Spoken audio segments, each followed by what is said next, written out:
কারো ক্যান্সার দেখে যদি এই দোয়াটা আপনি বিশ্বাসের সাথে পড়েন, জীবনে কোনোদিন ক্যান্সার রোগে আক্রান্ত হবেন না। অনেক সময় এমন হয়, হঠাৎ বিপদের সম্মুখীন হই আমরা, রেডি হয়ে বের হয়েছে অফিসে, হঠাৎ অ্যাক্সিডেন্টে পড়ে যাই, হঠাৎ পেটের ব্যথায় অজ্ঞান, এরকম হয় না? আপনাদের হয় না? বিষ্ণু ইসলাম বলেন, আকস্মিক দুর্ঘটনার বিপদ থেকে যদি কেউ বাঁচতে চায়, সকাল সন্ধ্যা যেন প্রত্যেকে এই দোয়াটা পড়ে। সকালে যদি 3 বার পড়ে, সন্ধ্যা পর্যন্ত হঠাৎ বিপদ থেকে সে রক্ষা পাবে।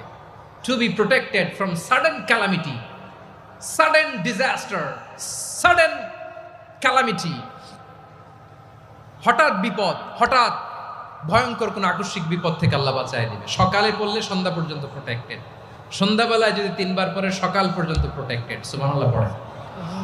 দোয়াটা কি? দোয়াটা হচ্ছে বিসমিল্লাহিল্লাযী লা ইয়াদুররু মা ইসমিহি শাইউন ফিল আরদি ওয়ালা ফিস সামা।